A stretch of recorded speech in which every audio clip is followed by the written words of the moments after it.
The FIFA World Cup is an international sporting event. This event is held every 4 years. However, the host country changes every time. Countries have to bid against each other in order to win the right to host the next World Cup. Many economists have questioned this practice. However, none have been able to find any conclusive benefit of hosting the World Cup. To most economists as well as common people, this seems to be a waste of money and resources. However, the trend of holding the World Cup continues. It is true that football is the chief form of entertainment in many countries across the world. Also, the game provides the host country with a lot of pride and publicity. However, this does not justify the extent of economic costs that have to be incurred to host the World Cup. Several countries have fallen into debt traps after holding the World Cup. South Africa, which held the Football World Cup in 2010, would be a prime example. It is strange that the economic benefits of the FIFA World Cup are still often cited by the mainstream media. The reality is that the upside, if any, is vastly overstated. In this video, we will have a closer look at how hosting the FIFA World Cup impacts the local economy. The problem with accounting for the FIFA World Cup is that all the expenses incurred are simply included in the benefit caused by the World Cup. Any economic analysis should always account for opportunity costs. However, the FIFA analysis never takes any opportunity costs into account. The reality is that if the FIFA World Cup were not being hosted, roughly the same amount of money would be spent. People would spend roughly the same amount of money on watching movies and going for dinner. FIFA World Cup merely diverts the expenditure towards football. FIFA lays down tough conditions for countries that want to host the World Cup.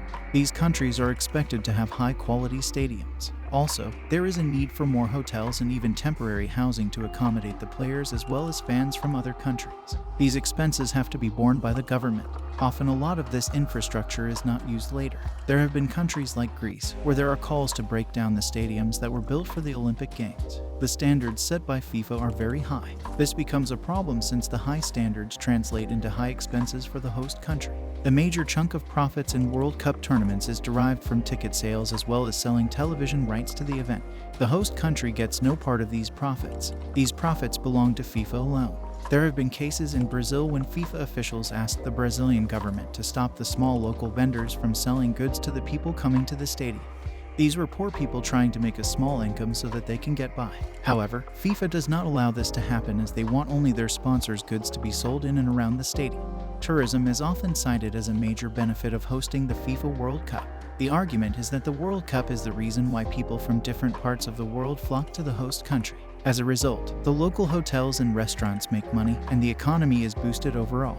There are many flaws in this argument. Firstly, it needs to be noted that the rise in tourism is only a temporary event. As soon as the World Cup is over, tourism goes back to its previous levels. Hence, it doesn't really boost the economy too much. It was calculated that an average tourist would have to spend $130,000 if the government had to recoup the costs of building more infrastructure.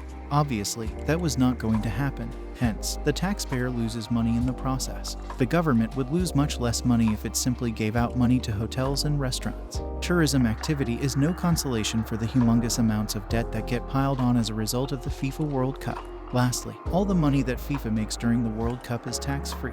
Had customers spent the same money in restaurants and movie theaters, the government would have earned a lot of money in taxes. However, FIFA's monopoly power puts it in a position to negotiate such lopsided deals with other governments. The problem with FIFA World Cups is that the money is taken from the poorest people. Money spent on building stadiums delays the infrastructure that would have helped the poor. This is the reason why there were protests in both South Africa as well as Brazil, since protests are not allowed in Russia. We may never know what the Russian public thinks about its government pouring $80 billion into the event. Also, the 2022 FIFA World Cup coming up has been rumored to have cost the Qatar government more than $300 billion.